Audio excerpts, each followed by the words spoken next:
एक साधारण इंसान की होगी जो अपनी किस्मत को बदलने की कोशिश करता है, लेकिन नियति उसे अपने वास्तविक मार्ग पर ले जाती है। इसे आप समाज, धर्म और कर्म के साथ जोड़ सकते हैं। नमस्कार दोस्तों, बोधि थिंक्स फायर यूट्यूब चैनल में आपका स्वागत है। कहानी में आगे बढ़ते हैं। एक गांव का दृश्य। सुबह का समय, पक्षी चहचहा रहे हैं। मुख्य पात्र रवि अपनी माँ के साथ खेत में काम कर रहा है। रवि एक गरीब किसान का बेटा है, लेकिन उसके सपने बड़े हैं। रवि मुस्कुराते हुए, माँ, एक दिन मैं इस गांव से निकलकर शहर जाऊंगा। किस्मत को अपने हिसाब से मोड़ना है मुझे।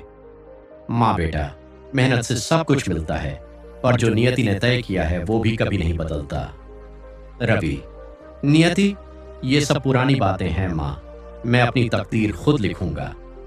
रवि को एक व्यापारी का संदेश मिलता है कि शहर में नौकरी का मौका है। वह घर छोड़कर शहर जाने का निर्णय लेता है।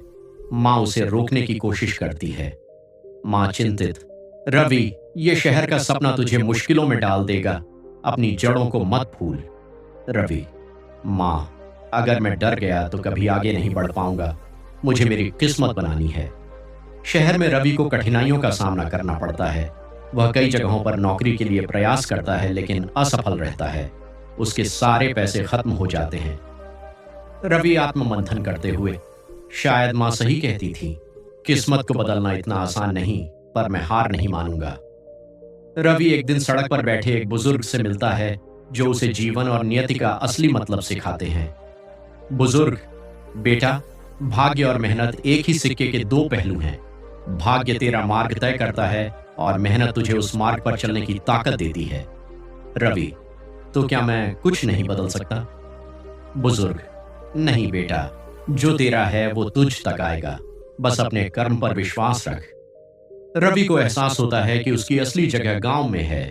वह वापस लौटता है और अपनी माँ के साथ खेती का काम शुरू करता है। धीरे धीरे उसकी मेहनत रंग लाती है, और वह अपने गांव का सबसे सफल किसान बनता है। रवि, माँ, अब समझ आया कि नियति का लिखा अटल है, पर जो नियति ने मेरे लिए चुना वो सबसे सही था। माँ मुस्कुराते हुए, बेटा, मैं तुझसे यही कहना चाहती थी। रवि गांव के बच्चों को जीवन का पाठ पढ़ाते हुए दिखाया जाता है।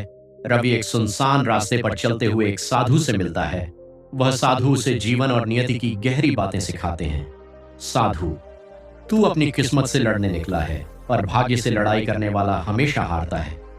रवि, तो क्या मैं कुछ नहीं बदल सकता? साधु, भाग्य तेरा मार्ग तय करता है, लेकिन तू मेहनत से अपने मार्ग को सुंदर बना सकता है। रवि को एहसास होता है कि उसकी असली खुशी गांव में ही है। वह अपने गांव लौटकर खेती को नई तकनीकों से सुधारने का निर्णय करता है। रवि, माँ, मैं समझ गया कि अपनी जड़ों से दूर जाकर मैं खो गया था। असली खुशी वहीं है जहां दिल लगता है। माँ खुश होकर, तूने सही समझा बेटा। मेहनत और अपनी नियति पर भरोसा रख। रवि गांव के बच्चों को पढ़ाते हुए जीवन का पाठ सिखाता है। रवि गांव लौटकर खेती के नए तरीकों को अपनाने की कोशिश करता है। वह अपने खेत में आधुनिक तकनीक और नई फसलों का प्रयोग करता है, लेकिन गांव के अन्य लोग उसे ताने मारते हैं। गांव का व्यक्ति, रवि, ये बड़े बड़े शहरों की बातें यहां काम नहीं आएंगी। बेकार में पैसे मत बर्बाद कर। गांव का व्यक्ति, तूने शहर में जो किया वही यहां भी करेगा। संभल जा, वरना खेत भी चला जाएगा। रवि आत्मविश्वास से, मैं हार मानने वालों में से नहीं हूं। मेरी मेहनत ही मेरी किस्मत बदलेगी। पहली फसल खराब हो जाती है। रवि को बड़ा नुकसान होता है। वह पूरी तरह टूट जाता है, लेकिन उसकी माँ उसे हौसला देती है। रवि रोते हुए, माँ, मैं हार गया। मेरी सारी मेहनत बेकार चली गई। माँ, बेटा, फसल तो फिर से उगाई जा सकती है, पर अगर तू हिम्मत हार गया तो सब कुछ खत्म हो जाएगा। रवि, मुझे लगता है कि मैं फिर से अपनी किस्मत से हार गया। माँ, नियति कभी गलत नहीं होती बेटा। ये तुझे मजबूत बनाने की कोशिश है। उठ और फिर से कोशिश कर। रवि को फिर से वही साधु दिखाई देते हैं। साधु उसे उसकी असली ताकत का एहसास कराते हैं। साधु, मैंने तुझे कहा था बेटा, भाग्य तेरा मार्ग तय करता है। यह कठिनाई तुझे तेरे उद्देश्य के लिए तैयार कर रही है, लेकिन मैं हर बार क्यों हारता हूं? साधु, क्योंकि तू जीत का सही मतलब नहीं जानता। जीत वो है जब तू खुद पर विश्वास करता है और हर हार से सीखता है। रवि, मुझे अब समझ आया। मैं हार से डरने वाला नहीं हूं। रवि नई ऊर्जा और साहस के साथ काम शुरू करता है। वह गांव के अन्य किसानों को भी साथ लाता है और सामूहिक खेती का मॉडल अपनाता है। धीरे धीरे उसकी फसल लहलहाने लगती है। रवि, हम सब मिलकर मेहनत करेंगे तो कोई हमें रोक नहीं सकता। ये खेत सिर्फ हमारा नहीं, पूरे गांव का भविष्य है। गांव का व्यक्ति: रवि, तेरी बातों में दम है, चल, हम सब तेरा साथ देंगे। रवि की मेहनत रंग लाती है। उसकी फसल की सफलता से पूरे गांव को फायदा होता है। वह गांव के बच्चों के लिए स्कूल और महिलाओं के लिए रोजगार केंद्र खोलता है। रवि, यह सफलता सिर्फ मेरी नहीं है, यह हमारी एकजुटता और मेहनत का नतीजा है। अब हमारा गांव आत्मनिर्भर बनेगा। मां गर्व से: बेटा, तुझ पर गर्व है, तूने अपनी नियति को पहचान लिया है। रवि गांव के बच्चों और युवाओं को प्रेरित करता है। वह उन्हें जीवन और नियति के महत्व को समझाता है। रवि, नियति का निर्णय कभी गलत नहीं होता, पर हमें अपने कर्म से उसे सही दिशा में ले जाना होता है। मेहनत से बड़ी कोई ताकत नहीं। बच्चा: भैया, क्या हम भी अपनी किस्मत बना सकते हैं? रवि मुस्कुराते हुए: हाँ, पर याद रखना, किस्मत से लड़ो नहीं, उसके साथ चलो। गांव में रवि की सफलता के बाद उसके प्रयासों से अन्य किसान भी प्रेरित होते हैं। लेकिन एक स्थानीय जमींदार, रतन सिंह, जो गांव की जमीन पर कब्जा करना चाहता है, रवि का विरोध करना शुरू कर देता है। वह किसानों को धमकाने और उनकी फसलों को नुकसान पहुंचाने की साजिश करता है। रतन सिंह: ये रवि ज्यादा उछल रहा है। इस गांव में सिर्फ मेरा हुक्म चलेगा। मैं इसे दिखाता हूं कि असली ताकत क्या होती है। रवि: हम मेहनत करते हैं और मेहनत से बड़ी ताकत कोई नहीं। तुम्हारे जैसे लोग हमें दबा नहीं सकते। रतन सिंह: देखता हूं कैसे टिकता है तू। रतन सिंह रवि की फसल को आग लगवाता है और किसानों को धमकी देता है कि अगर उन्होंने रवि का साथ दिया तो वे भी बर्बाद हो जाएंगे। रवि इस चुनौती का सामना करने के लिए पूरे गांव को एकजुट करने की कोशिश करता है। रवि: हम सबको एकजुट होकर इस अन्याय का सामना करना होगा। अगर हम डर गए तो यह हमेशा हमें दबाते रहेंगे। किसान पर रतन सिंह के लोग बहुत खतरनाक हैं। हम उनका सामना कैसे करेंगे?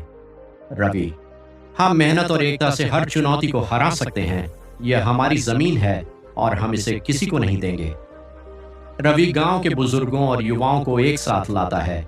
वे मिलकर रतन सिंह का सामना करने की योजना बनाते हैं। गांव की महिलाएं भी इस संघर्ष में शामिल होती हैं। गांव की महिला: हम भी इस गांव का हिस्सा हैं, हम भी इस लड़ाई में साथ देंगे। रवि: यह सिर्फ मेरी लड़ाई नहीं है, यह हम सब की लड़ाई है। रतन सिंह अपने आदमियों के साथ गांव पर हमला करता है, लेकिन रवि और गांव वाले पूरी तैयारी के साथ उसका सामना करते हैं। एक बड़ा टकराव होता है जिसमें अंततः गांव की एकता की जीत होती है। रवि: यह जमीन हमारी है और हम इसे बचाने के लिए अपनी जान दे देंगे। रतन सिंह: तू मेरी ताकत को नहीं जानता। रवि: ताकत हथियारों में नहीं, हौसले में होती है। रतन सिंह को उसके कृत्यों के लिए गिरफ्तार किया जाता है। रवि की मेहनत और संघर्ष के कारण गांव में नया विश्वास जागता है। गांव के लोग अब आत्मनिर्भर बनने का प्रण लेते हैं। गांव का बुजुर्ग: रवि, तूने इस गांव को बचाया, अब यह गांव तुझे कभी नहीं भूलेगा। रवि: यह हमारी सामूहिक ताकत की जीत है। जब हम एकजुट होते हैं तो कोई भी हमें हरा नहीं सकता। रवि गांव में एक नई पहल शुरू करता है, जिसमें शिक्षा, रोजगार और खेती के लिए नई योजनाएं चलाई जाती हैं। वह गांव के बच्चों और युवाओं को प्रेरित करता है कि वे अपने सपनों को पूरा करें। रवि: हमारी नियति हमारे कर्मों से बनती है। मेहनत और ईमानदारी से हम सब कुछ हासिल कर सकते हैं। सपने देखो, पर उनके लिए मेहनत करना मत भूलो। बच्चा: भैया, हम भी बड़े होकर आपकी तरह बनना चाहते हैं। रवि मुस्कुराते हुए: तुम सब मुझसे भी बेहतर बनोगे, बस अपनी जड़ों को मत भूलना। रवि: नियति का लिखा कभी नहीं मिटता, पर मेहनत से हम अपनी जिंदगी का रास्ता बेहतर बना सकते हैं। सपने देखो, पर अपनी जड़ों को मत भूलो। रवि: नियति का लिखा कभी नहीं मिटता, पर मेहनत से हम अपने जीवन को संवार सकते हैं। अपनी जड़ों को कभी मत भूलो। अगर आपको हमारी कहानी पसंद आई तो कृपया वीडियो को लाइक करें, कमेंट में अपने विचार साझा करें और हमारे चैनल को सब्सक्राइब करना न भूलें। याद रखें, हर दिन एक नया अवसर है, इसे व्यर्थ न जाने दें। धन्यवाद और मिलते हैं अगले वीडियो में। तब तक अपना और अपने प्रियजनों का ख्याल रखें।